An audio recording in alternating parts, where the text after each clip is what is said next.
Buenos días, Dios los bendiga.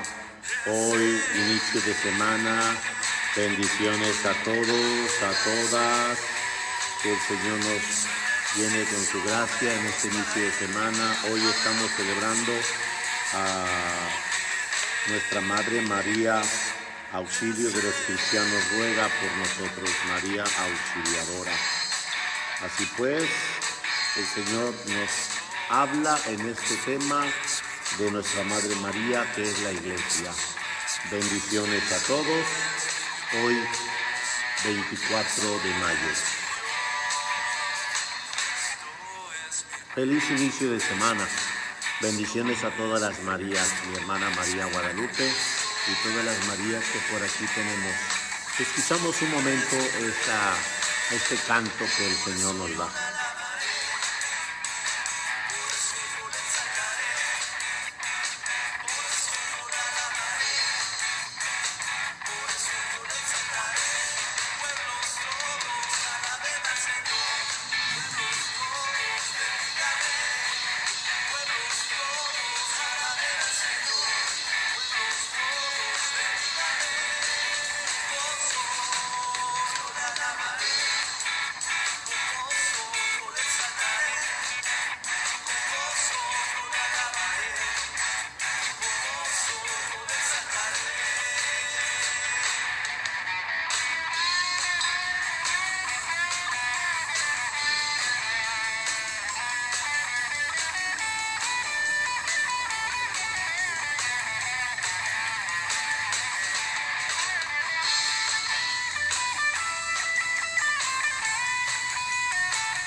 Bueno, pues estamos hoy celebrando a nuestra Madre María Auxiliadora y hoy esa es la advocación que tenemos en nuestra liturgia que estamos celebrando. Escuchen cómo dice aquí en el misal: Santa María, Madre de la Iglesia, en el misal. Y en nuestra vida de los santos estamos celebrando a la advocación de María Auxiliadora. Vamos a escuchar esta advocación. No se nos olvide que una advocación es Nuestra Señora del Carmen, Nuestra Señora de Guadalupe, Nuestra Señora del Rayo, Nuestra Señora de Soledad, Nuestra Señora de Juquila, Nuestra Señora de Zapopan. Muchas imágenes que presenta la misma Virgen María de acuerdo a la identidad de la comunidad. Y por eso mismo hoy estamos celebrando este caminar de María, Madre de la Iglesia, o María, Madre Auxiliadora, que nos habla la liturgia o que nos habla la vida de los santos. Pero realmente nuestra Madre, María Santísima, es la Madre que nos llena de gracia en bendición. Es Madre de la Iglesia. Escuchemos atentamente ¿cómo se llama? Proceder de gracia y bendición que el Señor nos da en torno a su presencia, como es. Historia de la devoción María Auxiliadora en la Iglesia antigua. Los cristianos de la Iglesia de la antigüedad en Grecia, Egipto, Antioquía y Éfeso, Alejandría y Atenas se acostumbraban a llamar a Santa María Virgen en nombre de Auxiliadora que es en su idioma el griego, se dice la palabra boetea. ¿Qué significa la que trae auxilios venidos del cielo?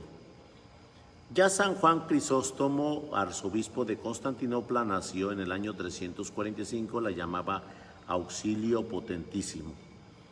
De los seguidores de Cristo, los dos testigos que más se lee en el Antiguo Testamento del Oriente, Grecia, Turquía y Egipto, son Madre de Dios y Auxiliadora, Teotocos o Boeteia.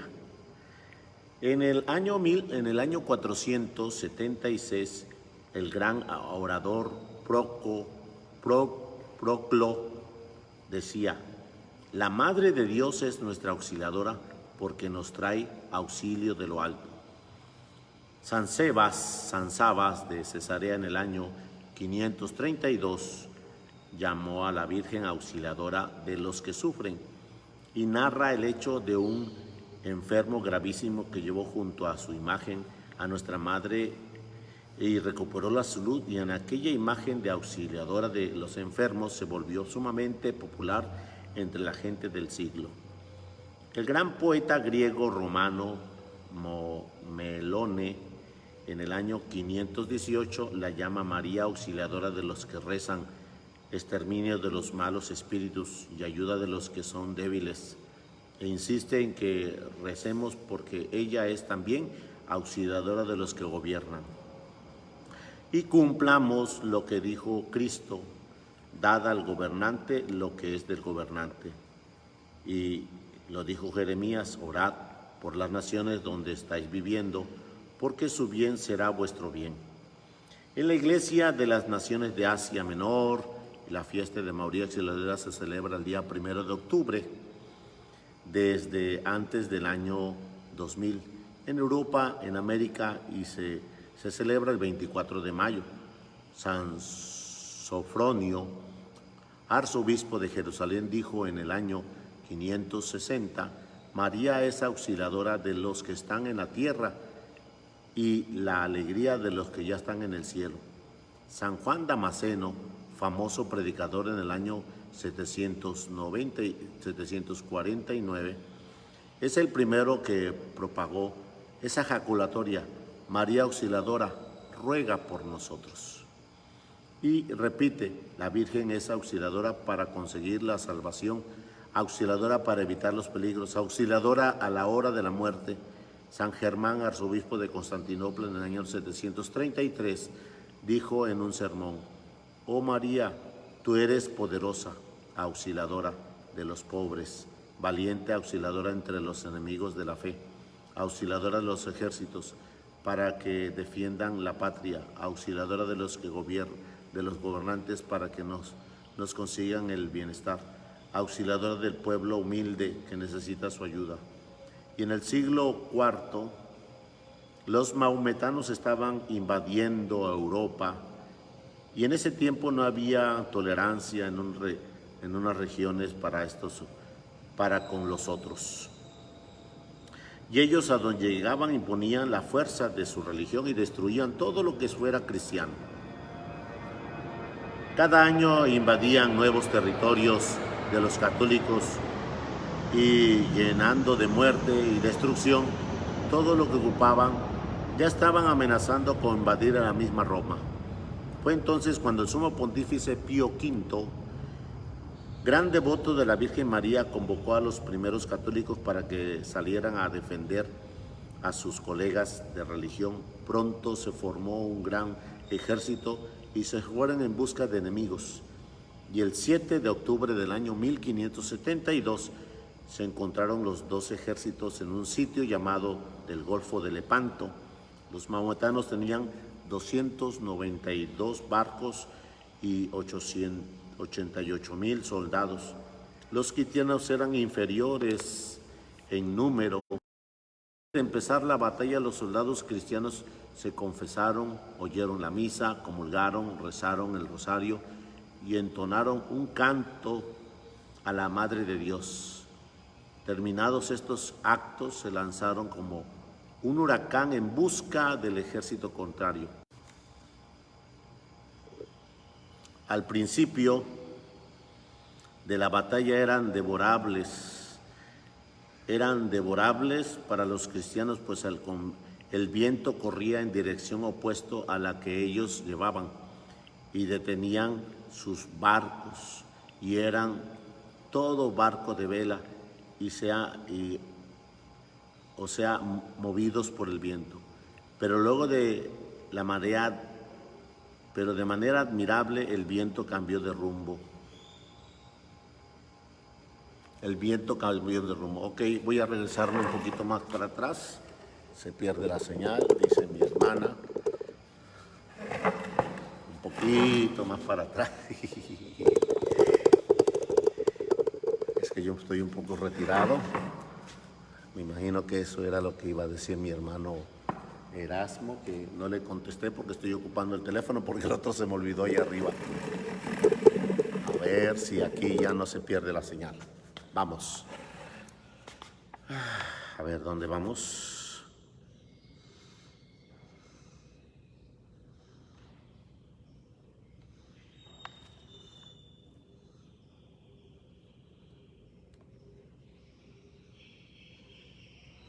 Pero luego el viento cambió de rumbo, batió fuertemente las velas del barco del ejército cristiano y lo empujaron por fuerza contra las naves enemigas. Entonces fueron soldados, dieron una carga tremenda y un poco rato derrotaron por completo a sus adversarios. Es de notar que mientras la batalla se llevaba a cabo, el Papa Pío V, con una gran multitud de fieles, recorría la calle de Roma rezando el Santo Rosario. Es agradecimiento tan establecido la victoria del Papa Pío V, que en adelante cada año se celebra el 7 de octubre, la fiesta del Santo Rosario, que en las letanías se reza siempre esta oración: María, auxiliadora de los cristianos, ruega por nosotros. Y ahí fue cuando se formalizó esta jaculatoria por el Papa Pío V en esa batalla de Lepanto, que el Señor nos da en el año 1572. En el siglo pasado sucedió un hecho bien lastimoso. El emperador Napoleón, llevado por la ambición y el orgullo, se atrevió a poner prisionero al sumo pontífice. Y el Papa Pío VII varios años llevó en prisión al vicario de Cristo, y no se veía esperanza de tener la libertad, pues el emperador era más poderoso gobernante de ese entonces. Hasta los reyes temblaban en su presencia, y su ejército era siempre el vencedor en las batallas. El sumo pontífice hizo entonces una promesa: oh Madre de Dios, si me libras de esa indigna presión, te honraré decretando una nueva fiesta en la Iglesia católica. Y muy pronto vino lo inesperable. Napoleón había dicho: la excomunión del Papa no son capaces de quitar el fusil de la mano de mis soldados. Vio con desilusión que en los fríísimos campos de Rusia, y donde había ido a batallar, el frío helado las manos de los soldados y el fusil se les iban cayendo. Y el que había ido deslumbrante con el famoso ejército volvió humillado con un poco de y maltratando maltrechos hombres. Y al volverse encontró que con sus adversarios se había preparado un fuerte ejército, y el cual los atacó y los proporcionó una total derrota. Fue luego expulsado de su país, y el que antes había sido atrevido a prisionar al Papa se vio obligado a pasar en triste prisión el resto de su vida, y el Papa pudo entonces volver a su sede pontifical el 24 de mayo del año 1814. Regresó triunfante a la ciudad de Roma en memoria de este terrible favor, de esta noble favor de la Virgen María. El Papa Pío VII decretó que en adelante, el 24 de mayo, se celebrara en Roma la fiesta de María Auxiliadora en acción de gracias a la Madre de Dios. Y ahí tenemos la advocación de este día en la liturgia que el Señor nos regala. El 9 de junio del año 1868 se consagró en Turín, Italia, la Basílica de María Auxiliadora. La historia de esa basílica es una cadena de favores de la Madre de Dios. Su constructor fue San Juan Bosco. Humilde campesino, nació el 16 de agosto del año 1817 y de padres muy pobres. A los 3 años quedó huérfano de padre. Para poder ir al colegio tuvo que andar de casa en casa pidiendo limosna. La Santísima Virgen se la había aparecido en sueño mandando que adquiriera ciencia y paciencia, porque Dios lo destinaba a educar a muchos niños pobres. Nuevamente se le apareció la Virgen y le pidió que construyera un templo y que invocara el título de Auxiliadora de los cristianos. Empezó la obra del templo con 3 monedas de 20 centavos, pero fueron tantos los milagros que María Auxiliadora empezó a hacer en favor de sus devotos, y en ese solo 4 años obtuvo terminada la basílica. El santo solía repetir: cada ladrillo de este templo corresponde a un milagro de la Santísima Virgen. Desde aquel santuario empezó a extenderse en el mundo la devoción de Madre de Dios bajo el título de Auxiliadora de los cristianos, y tanto los favores que Nuestra Señora concede a quienes la invocan con este título, y esta devoción ha llegado a ser una de las más populares. San Juan Bosco decía: propagaba la devoción a María Auxiliadora, que veréis los que son milagros, y recomendaba y repetía a muchos esta pequeña oración: María Auxiliadora, ruega por nosotros. Él decía que los que decían esta ejaculatoria conseguían grandes favores en el cielo y grandes plegarias en la tierra. Bueno, pues familia, hoy estamos celebrando a nuestra Madre María Auxiliadora, que en este día tenemos en esta bendición. Que el Señor nos dé esa fortaleza y esa gracia de bendición en el nombre de Jesús.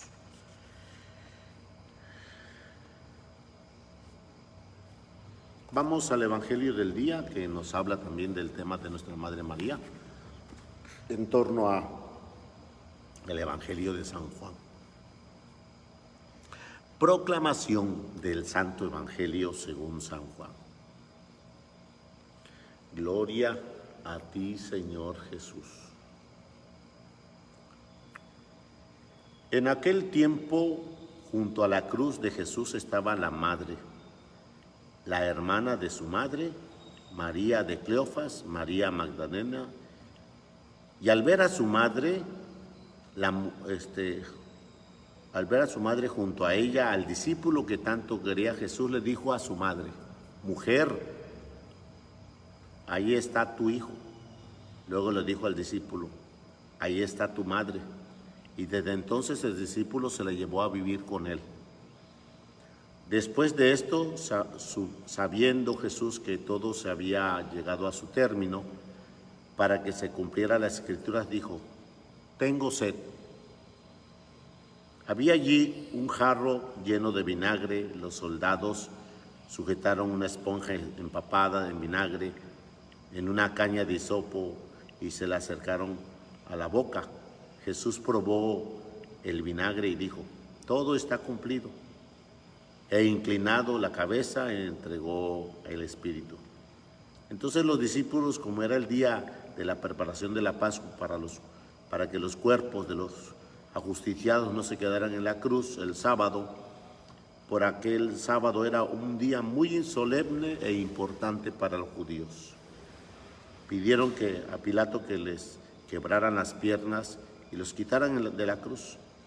Fueron los soldados y les quebraron las piernas a uno y luego al otro, de los que habían sido crucificados con Jesús.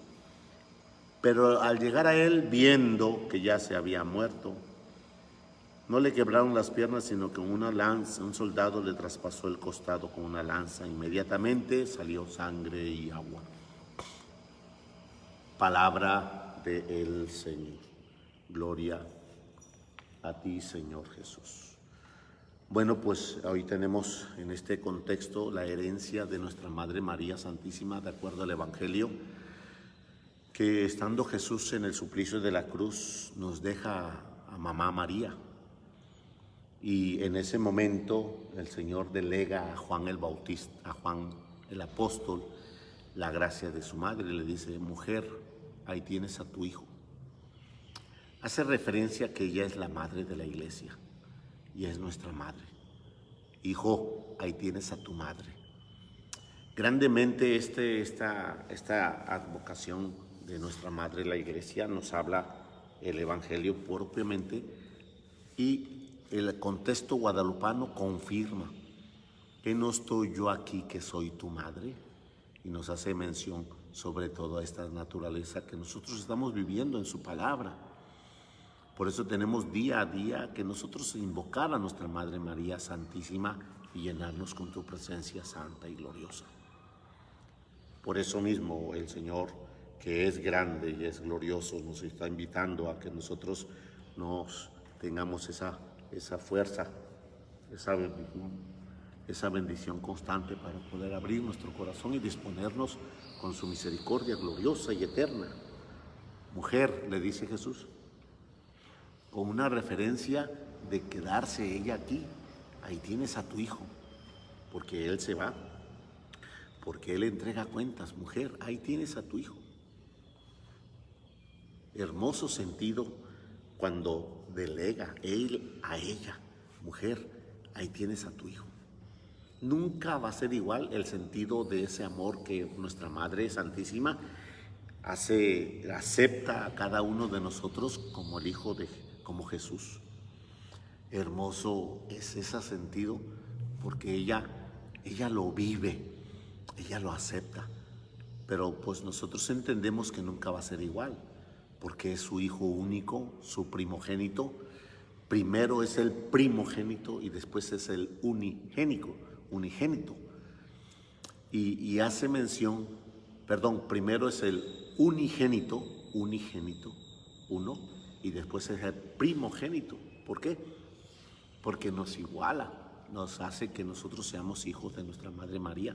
Él, mujer, ahí tienes a tu hijo, le hace referencia a Juan. Madre, ahí tienes, hijo, ahí tienes a tu madre. Y nos hace esa identidad de gracia y de bendición.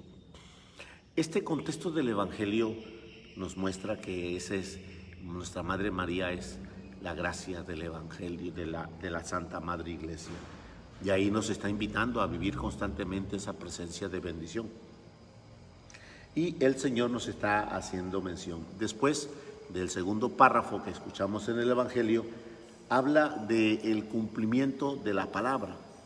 Tengo sed, para cumplir esa situación, y en el momento le acercan un hisopo de vinagre a los labios, y en ese momento pues la caña se le acercan y le dice: todo está cumplido, todo está cumplido. En el Señor nos habla sobre este tema de bendición y nos invita a tener ese espíritu presente en gracia y fortaleza. El tercer párrafo nos habla ya del encuentro total, sublime, entregado, de presencia divina y gloriosa. ¿Por qué? Porque era un día solemnísimo para los judíos y no tendría que estar nadie entendido visiblemente. Y fueron a los soldados, le pidieron los soldados, fueron a ver los cuerpos. A uno le quebraron las piernas, a otros se las quebraron también, porque no había acabado de morir. Él ya estaba muerto, y para cerciorarse le cruzan la lanza en el costado. Y entonces aquí escuchamos ese contexto de la cual el cumplimiento de cada uno de los profetas se lleva a cabo. en el contexto de la cual el profeta Isaías nos dice, fue llevado hasta el matadero sin decir nada, fue entregado como una oveja ante el esquilador. Y bueno, pues ahí él en el don de la impasibilidad, porque son 5 dones los preternaturales que se nos quitaron desde el tiempo del paraíso, que ya los tenía Adán y Eva. Y esos 5 dones, uno es la impasibilidad. ¿Qué significa impasibilidad? Que él, por consiguiente, padecía, pero no sufría. Por eso no escuchamos nunca quejarse, nunca escuchamos lamentarse, nunca escuchamos el sufrimiento, sino que él supo ofrecerse. Y el ofrecerse es asumir con paciencia los dolores, los sufrimientos, asumirlos con paciencia. Y ese don el Señor se los ha concedido a muchos santos, a muchos mártires que se han sabido ofrecer. Tú y yo tantito nos hacen y enseguida respingamos, enseguida confrontamos, enseguida alegamos, enseguida pues insultamos. Porque ese don sí está en ti, pero como tu oración es un poquito superficial, nuestra oración es superficial, no hemos llegado a tenerlo con claridad. ¿Por qué te puedo decir que los dones ya están en ti? Porque día a día el Señor nos ha hecho mención de que somos su imagen y semejanza. Como imagen y semejanza el Señor nos está invitando a tener claridad. Todo está dentro de nosotros como un contexto. Yo te puedo decir de mi celular, hay tantas aplicaciones en el celular que yo no las trajino porque no las conozco. Y de esa misma forma hay tantas cualidades y dones y carismas en cada uno de nosotros que no los conocemos, que están ahí, pero solamente las llegaremos a conocer con la gracia de la oración divina, que debe de fluir y debe de abrirse en esa gracia de bendición. Así que, hermanos, en este inicio de semana, bendiciones a todos, Marías, a todas las Marías, que el Señor las llene de gracia y fortaleza, a todas esas mujeres que el Señor lleva por nombre. Y hoy te invito a que no faltemos a la celebración. Ya te proclamamos el Evangelio. Te espero al rato en la celebración que el Señor nos regala para tener esa bendición. Y desde la parroquia de Cristo Rey, Nuestra Señora del Carmen, aquí en la Infonaví Buenavista, diócesis de Veracruz, bajo la bendición del obispo Carlos Briceño Ars, te invito a tener ese encuentro de bendición a través de la Santa Eucaristía. Que la bendición de Dios Todopoderoso te guarde en nombre del Padre, del Hijo, del Espíritu Santo y te lleve a la vida eterna. Amén. Feliz inicio de semana para todos. Bendiciones, hermanos.